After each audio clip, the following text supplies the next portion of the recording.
Serum Institute COVID Shield versus Bharat Biotech Covaxin in 2021 is a significant development because the Drug Controller General of India has formally approved the Serum Institute and Bharat Biotech Covaxins for restricted emergency use against the COVID-19 in India. Neither Covishield nor Covaxin has completed the crucial phase 3 trial under which a vaccine candidate is administered to volunteers at multiple locations across the country. The approval was based on the recommendations by a subject expert committee which deliberated for 2 days on granting approvals to the vaccines. Covishield has been developed by Oxford University in collaboration with AstraZeneca.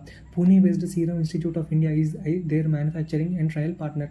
It uses a replicant-deficient chimpanzee viral vector, that is replication-deficient chimpanzee viral vector based on a weakened version of the common cold virus. That is, it uses which Covishield of Oxford AstraZeneca and Serum Institute of India uses replication deficient chimpanzee viral vector based on a weakened version of common cold virus. This virus causes these virus infections in chimpanzees and contains the genetic material of SARS-CoV-2 virus spike protein. That is, this virus is from the chimpanzee viral vector based on a weakened version of the common cold virus, but there is replication deficient and also the genetic material inside it is SARS-CoV-2 virus spike protein. Covaxin is developed by Bharat Biotech and it is India's first indigenously vaccine against COVID-19. Bharat Biotech has developed this vaccine in collaboration with Indian Council of Medical Research and National Institute of Virology (ICMR) and NIV. It is inactivated vaccine which is developed by killing the live microorganisms that cause the disease. This destroys the ability of the pathogens to replicate but keeps it intact so that the immune system can still recognize it and produce an immune response. Is it safe? WHO has recommended the authorization, but there are many who fear the vaccine and the safety of it all. Surveys have found that many Indians are in no rush to get vaccinated. Experts also believe that more information about the vaccine trials should be published. What is the process of getting an emergency use authorization in India? Experts and activists say Indians' drug regulations do not have provisions for emergency use authorization, and the process for receiving one is not clearly defined or consistent. Despite this, Central Drug Controller and Central Drug Control Standards and Controller Organization has been granting the emergency or restricted emergency approvals to COVID-19 drugs during this pandemic for medicines like Remdesivir or Favipiravir, so on. Is there is a risk in using the product that has only been granted an emergency use authorization? According to the US Food FDA, the public has to be informed that a product has only been granted an EUA and not full approval. In the case of COVID-19 vaccine, for example, people have to be informed about the known and potential benefits and the risks to the extent to which such benefits and risks are unknown, and that they have right to refuse the vaccine. That is, the people have to be informed about the known and potential benefits and the risk of the vaccination to the extent that if the benefits and the risks associated with such vaccinations are unknown, the people have right to refuse the vaccine. National Innovation Foundation (NIF) in India. Science and Technology Minister dedicates an innovation portal developed by National Innovation Foundation (NIF) India to the nation. The innovation portal is developed by the National Innovation Foundation. So, the innovation portal is developed by the National Innovation Foundation India, an autonomous body under the Department of Science and Technology, National Innovation Foundation. The innovation portal is currently home to about 1.15 lakh innovations scouted from the common people of the country, covering engineering, agriculture, veterinary and human health. In terms of domain areas, presently the innovations cover energy, mechanical, automobile, electrical, electronics, households and nutraceuticals, etc. The National Innovation Foundation India is an autonomous body of the Department of Science and Technology, the Government of India, set up in 2008 Ahmedabad, Gujarat, to provide institutional support for scouting,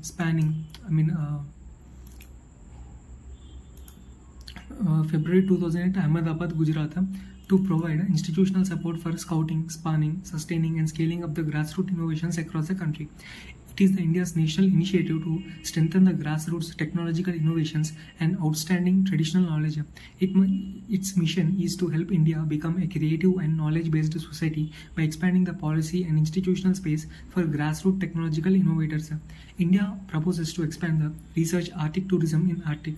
India has unveiled a new draft Arctic policy.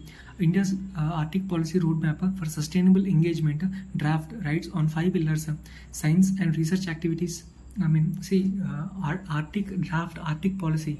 India's Arctic policy roadmap for sustainable engagement draft writes on 5 pillars. One is science and research activities, economic and human development cooperation, transportation and connectivity, governance and international cooperation, national capacity building, that is both mutual as well as for the global, that is connectivity and international connectivity, transport and connectivity, international cooperation and governance, national capacity building, science and technology research, and economic and human development cooperation.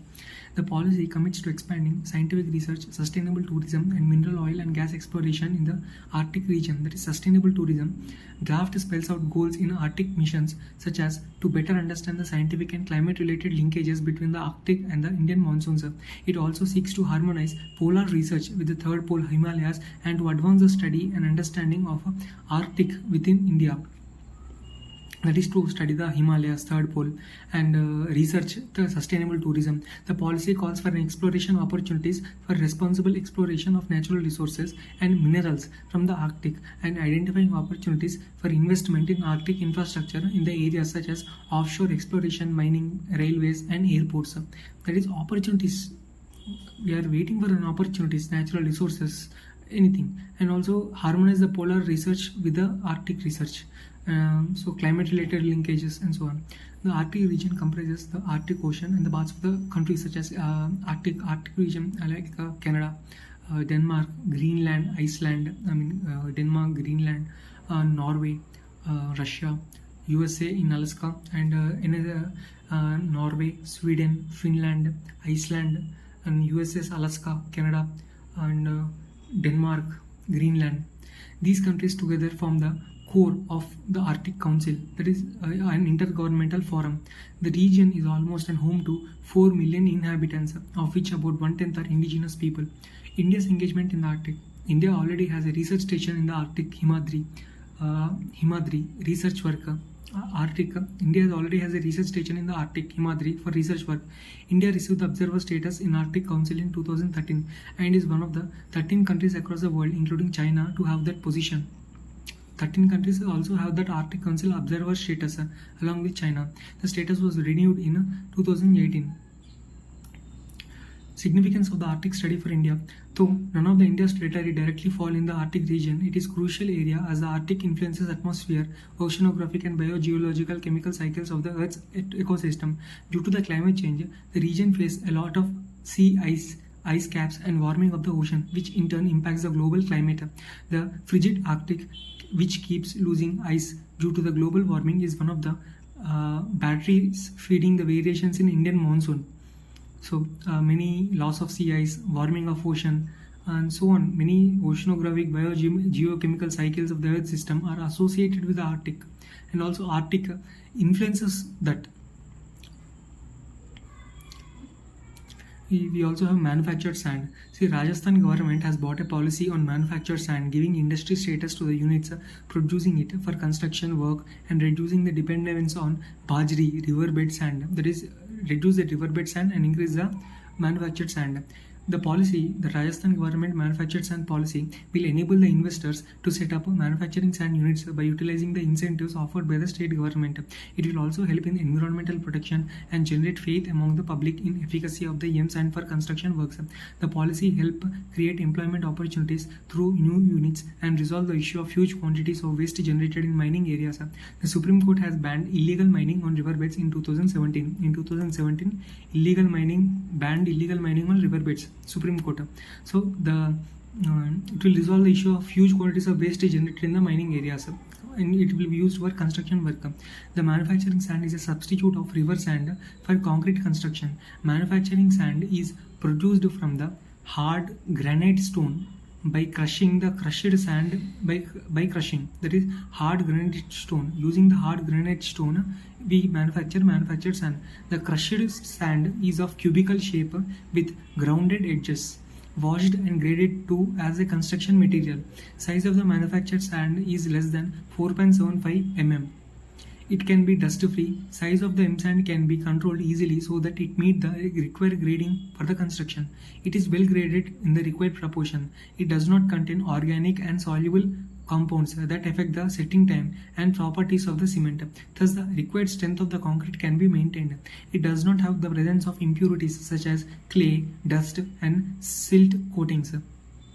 And we have BBV 154, Bharat Biotech's single dose intranasal vaccine for COVID-19. Bharat Biotech BBV 154 BBV 154 is the first publicized attempt at getting an intranasal COVID-19 vaccine. Vaccines are mostly common administered as injectable shots into the muscles, intramuscular, or the tissue between the skin and the muscles, that is subcutaneous. See, intramuscular is into the muscles, or the tissue between the skin and the muscles is subcutaneous. So mostly vaccines are administered in these two ways. However, with the intranasal vaccine, the solution is squirted or sprayed into the nostrils and inhaled instead of injecting it. That is, however, intranasal vaccines, the solution is sprayed into the nostrils and inhaled instead of injecting it. What are the benefits to an intranasal vaccine during a pandemic? Such vaccines not only aim to overcome the barrier to delivery and administration that come with producing and distributing injectable vaccines, they also may be able to tap an additional set of immune cells found in the tissues lining in the nose, mouth, and lungs. Intranasal vaccines cut down on the need of syringes, needles, and other components like alcohol swabs, as they are not injected. It eliminates the alcohol swabs as they are not injected, eliminates needle associated injuries and infections, and is easy to administer as it also does not require trained health workers. It is also a single dose, making it easier for receiving the vaccines, as well as they would not have to schedule revisits for the booster shots the way they would have to do with the existing injectable COVID-19 vaccines. What are the potential setbacks? Past attempts to develop the intranasal vaccines, including for measles flu, have not been very successful. These vaccines have mostly been made using the live weakened viruses, but have never cleared clinical trials. That is, using the live weakened viruses they have done, and also past attempts for measles they have done, but has been not very successful. Only a live attenuated influenza flu vaccine has been licensed through this route of delivery. That is, live attenuated influenza flu vaccine is only current using. 2 flight surgeons for Gaganyaan to train in Russia. Russian will train 2 flight surgeons from India in space medicines for the Gaganyaan mission. Doctors from the Indian Air Force who have specialized in aerospace medicine responsible for the astronauts' death. Doctors from the IAF have specialized in aerospace medicine will go and responsible for the astronauts' health before and during and after the flight. Indian Human Space Flight Program. ISRO aims to launch its maiden human space mission Gaganyaan before the 75th independence anniversary of India's independence in 2022. What is this Indian Human Space Flight Program? Enhancement of science and technology levels in the country, a national project involving several institutes, academia, and industry, improvement of industry growth, inspiring the youth, development technology for social benefits, improving international collaboration, and so on. Improving the international collaboration, and so on. Relevance of manned space missions for India, boost to industries. The Indian industry will find large opportunities. Improving international collaboration, and so on. Relevance of manned space mission for India, boost to industries. Indian industry will find a large opportunities through participation in the highly demanding space missions. Gaganyaan mission is expected source nearly 60% of its equipment from the Indian private sector. Gaganyaan mission, and also employment around nearly, according to ISRO chief, the Gaganyaan mission would create nearly 15,000 new employment, and 13,000 of them in private industry. 13,000 of them in private, and the space organization would need an additional manpower of 900. Technological development like human space flights are a frontier field in the science and technology. The challenges the human space flights provide to India and the benefits accruing from taking up those missions will be very high and will lead to further thrust on the technological developments in India. Spurs research and development. It will boost good research and technology development with a large number of researchers with the proper equipment involved. High science and technology research will thrust means human space flight will thrust the significant research and development in the areas such as material processing, astrobiology, resource mining, planetary chemistry, planetary orbital calculus, and many other areas. Human space flight will provide that inspiration to the youth and also national public mainstream. It would inspire young generations into notable achievements and enable them to play their legitimate role in challenging the future activities. India will be the fourth country to launch human space mission. India will be the fourth country to launch the human space mission. The Gaganyaan will not only bring about the prestige to the nation but also establish India's role as a key player in the space industry. When coming to AstroSat ultraviolet imaging telescope, AstroSat UV imaging telescope spots are UV bright stars, spots rare UV bright stars in a massive intriguing cosmic dinosaur in the Milky Way. What is this? See, UV bright stars are speculated to be the reason for UV radiation coming from the old stellar systems such as elliptical galaxies, which are devoid of young blue stars. Hence, it is all more important to observe more such stars to understand their properties. That is, see, UV bright stars are speculated to be the reason for the ultraviolet radiation coming from the old stellar systems such as the elliptical galaxies, which are devoid of young blue stars. Hence, it is all more important to observe such stars to understand their properties. AstroSat is India's first multi-wavelength based telescope. So, UV bright stars are speculated to be the reason for the UV radiation coming from the old stellar systems such as elliptical galaxies, which are devoid of the young blue stars. Hence, it is all more important to observe such stars to understand their properties. AstroSat in India's first multi-wavelength imaging telescope. AstroSat is India's first multi-wavelength space telescope, which has 5 telescopes seeing through different wavelengths simultaneously, like visible, near UV, far UV, soft X-ray and hard X-ray. 5 visible, soft X-ray, hard X-ray, near UV and far UV. On-board AstroSat is 38 centimeters wide UV imaging telescope, which is capable of imaging in far and near UV bands over a wide field of view. AstroSat was launched in 2015 by ISRO into a near-Earth equatorial orbit. It is a multi-institute collaborative institute involving IUCAA, ISRO, Tata Institute of Fundamental Research, Mumbai, and Indian Institute of Astrophysics, Bangalore, and Physical Research Laboratory, Ahmedabad, among others. And Science and Technology and Innovation Policy.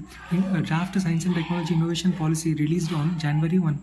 It could be a game changer for not just the scientific research community but also for the way the ordinary Indians interact with the science. Unlike the previous science and technology policies, which were largely top driven in formulation, the fifth National Science and Technology Policy follows. Fifth National Science and Technology Policy follows the principle of decentralized or bottom up approach and experts driven and inclusive. To position India among the top 3, what is the objectives of it is position India among the top 3 scientific superpowers in the decade to come. In the next decade, we want India to see in the top 3 scientific superpowers to attract, nurture, strengthen, and retain critical human capital through the people-centric science and technology ecosystem, to double the number of full-time equivalent researchers and increase the GERD, gross domestic expenditure on R&D, and private sector contribution to the GERD in the next every 5 years, to build individual and institutional excellence in STI with aim of to build the individual and institutional excellence in science and STI with an aim of reaching the highest levels of global recognition and awards in the coming decade. It proposes an open science framework with free access for all to findings from the publicly funded research. So if there is any publicly funded research is there, it is open for all, free access, open science framework, and one nation, one subscription. The idea is to democratize the science by providing access to scholarly knowledge to not just the researchers but also to every individual in the country. That is to democratize the science by providing access scholarly knowledge to every individual in the country. It suggests modifications or waiver of general financial rules, that is waiver of general financial rules for large scale mission mode programs and projects of national importance. So, mandatory positions for excluded groups. See, it has made recommendations such as mandatory positions for excluded groups in academics, 30% representation of women in selection or evaluation committees and decision-making groups, addressing issues related to career breaks for women's career breaks, and 30% representation of women by considering the academic age rather than the biological or physical age, a dual recruitment policy for couples, and institutionalization of equity and inclusion by establishing an office of equity and inclusion. Institutionalization of equity and inclusion. What are the learnings from the COVID-19 pandemic for India's science and technology sector?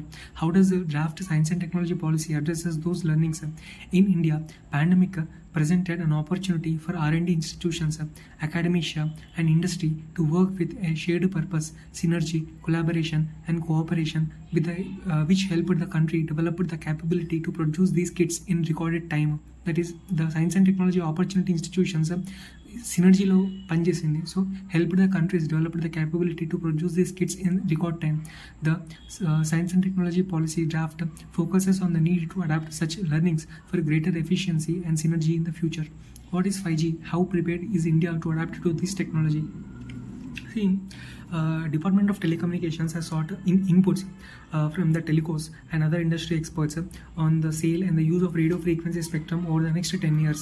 So who will be handling this? All Department of Telecommunications will be handling over the spectrum over the next 10 years, including the 5G bands. If you look at the evolution of the 1G, 2G, 3G, 5G, 1G 1980s, 1990s, 2000s, 2010s, and 2020s. In 1980s, only analog voice is there, that is human to human early mobile phones. In 1990s, digital voice came, that is low speed data, voice, and some text also can be sent. In 2000s, mobile broadband came, that is high speed data internet access came in 2000s. In 2010, faster or better 3G came. Based on the IP based network, internet protocol based network, high speed internet streaming apps came, that is 4G, faster than 3G, that is 4G. In 5G, into 2020, a system of interconnected devices and sensors systems for consumer, governments, as well as business came. 5G is the next generation of the mobile broadband, and that will eventually replace or at least augment the 4G LTE connection. 5G offers exponentially faster download and upload speeds, means faster download and upload speeds, and multi Gbps peak rates, ultra low latency, massive capacity, and more uniform user experience. All where does India stand in the 5G technology race? All the three private players, Reliance Jio, Bharti Airtel, and Vi, has been urging the Department of Telecommunication to lay out a clear roadmap of spectrum allocation and the 5G frequency bands, so that they would be able to plan their rollout of their services accordingly. One big hurdle, however, is the lack of flow of cash and adequate capital with at least two of the three players, namely Bharti Airtel and Vodafone Idea. On the other hand, Reliance Jio plans to launch an indigenously 5G network for the country as early as the second half of this year. What is the global progress on the 5G? More than governments, global telecom companies have started building 5G networks and rolling it out to their customers on trial basis. In countries like the US, companies such as AT&T and T-Mobile and Verizon have taken the lead when it comes to rolling out the commercial 5G for their users. AT&T, like the US companies, on trial basis. Basically, it is on trial basis. And US companies like AT&T, T-Mobile, Verizon have taken the lead when it comes to rolling out of commercial 5G for their users. And India's National Digital Communication Policy of 2018 highlights the importance of 5G when it states that the convergence of a cluster of revolutionary changes, that is convergence of a cluster of revolutionary changes, like revolutionary technologies cluster, that is 5G, Internet of Things, cloud computing, data analytics, along with the growth of startup community, promises to accelerate and deepen its digital engagement, opening up a new horizon of opportunities. Opening up of a new horizon of opportunities. GI tag sought for the India's costliest mushroom. A geographical identification tag has been sought for one of the costliest mushrooms in the world that grows in Jammu and Kashmir, Doda district. That is costliest mushrooms, Gucci or Morel mushroom is 2000 a kg. Is a forest produce collected by the local farmers and tribals. It is said to have medicinal and anti-inflammatory properties found in temperate forest. GI is primarily, found in the temperate forest. It is not produced commercially. It is collected as a forest produce. Jammu and Kashmir, Doda district has been growing this. We will found this costliest mushrooms and obtain GI tag. GI tag is primarily an artificial, natural or manufactured product, handicraft and industrial goods originating from a definite geographical territory. Typically, such a name conveys an assurance of quality and distinctiveness which is essentially attributable to the place of its origin.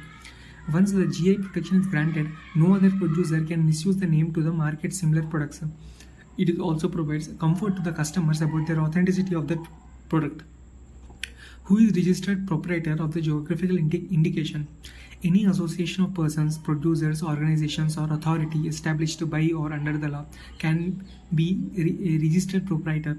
Their name should be entered in the register of geographical indications as a registered proprietor for a geographical indication. That is, a register of geographical indication will register the proprietor. How long the registration of the geographical indication is valid? It is valid for the period of 10 years and it can be renewed from time to time for a further period of 10 years. In India, geographical indication registration is administered by the Geographical Indication of Goods and Goods Registration and Protection Act 1999, which came into force with effect on 2003. The first product in India to be accorded with the GI tag was Darjeeling tea in the year 2004-5. In the year 2004-5, the Darjeeling tea was accorded the GI tag. Parker Solar Probe. Parker Solar Probe marks the 7th successful swing around the Sun. None are closer than the Parker Solar Probe, which passed just 8.4 million miles, that is 13.5 million kilometers from the Sun's surface, while flying at nearly 2 lakh miles per hour. That is, nothing in this, none are closer than the Parker Solar Probe, which has just passed 8.4 million miles or 13.5 million kilometers from the Sun's surface. Now, just over the 2 years, in its 7th year mission, Parker Solar Probe spacecraft will eventually travel with 4 million miles of the Sun's surface. NASA's historic Parker Solar Probe mission will revolutionize under our understanding of the Sun, where changing conditions can propagate out into solar systems, affecting the Earth and other world.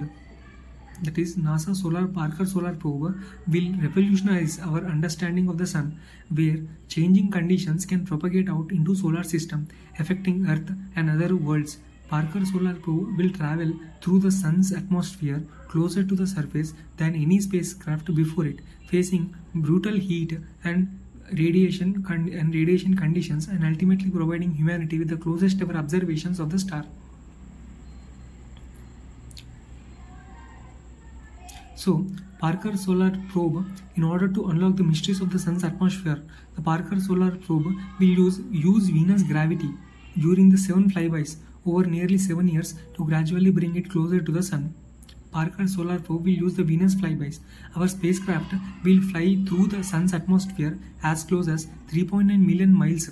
That is, spacecraft will fly through the Sun's atmosphere as close as 3.9 million miles to our star's surface, well within the orbit of Mercury, and more than several times closer than any spacecraft has come before. That is, well within the orbit of the Mercury, that is, well within the orbit of Mercury, and more than 7 times closer than any spacecraft has come well before. Okay, if there is a Sun and there is a Mercury, this spacecraft is within the orbit of the Mercury, that is from the Sun, Mercury is farther than this orbit. That is a indication. Primary science goals for the mission are to trace how energy and heat move through the solar corona and to explore what accelerate the solar winds as well as solar energetic particles. That is basically to trace how energy and the heat move through the solar corona. Solar corona is there, na? So primary science goal for the mission are to trace how energy and the heat move through the solar corona and to explore what accelerates solar wind as well as solar energetic particles. Parker Solar Probe has three detailed scientific science objectives: trace the flow of energy that heats and accelerates the solar corona and the solar wind, determine the structure and dynamics of the plasma and magnetic fields at the sources of the solar wind, explore the mechanisms that accelerate and transport energetic particles. Solar corona is hotter than the surface of the sun. The corona gives rise to solar wind. Corona gives rise to solar wind, a continuous flow of charged particles that permeates our solar system. Unpredictable solar winds cause disturbances in our planet's magnetic field and play havoc with communication technology on the Earth. NASA hopes the findings will enable scientists to forecast changes in Earth's space environment. That is, NASA hopes the findings will enable the scientists to forecast the changes in the Earth's space environment.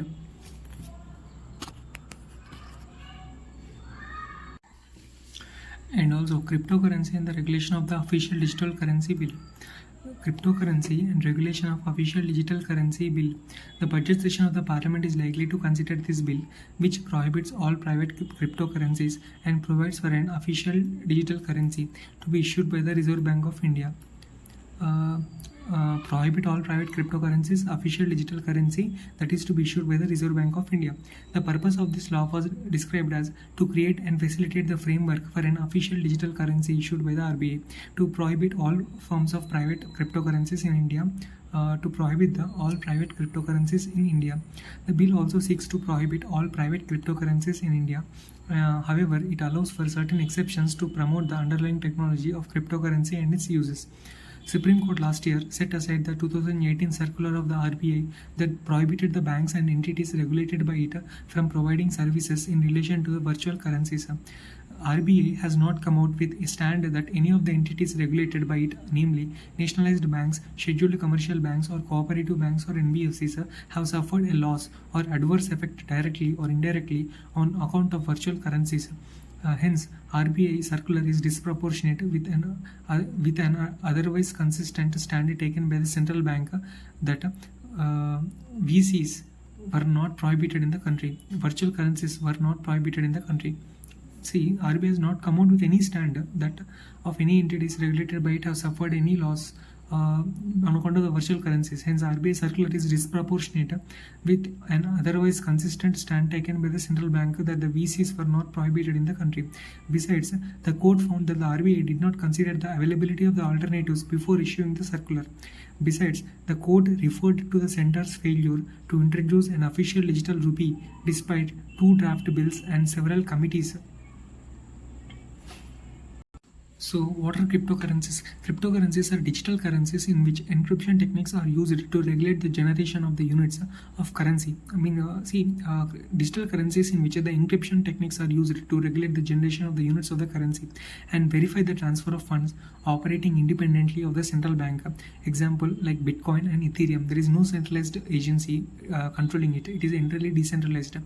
It works on the principle of the blockchain technology. Like a transaction request is requested, the transaction is broadcasted to a peer-to-peer network that consists of computers or called nodes.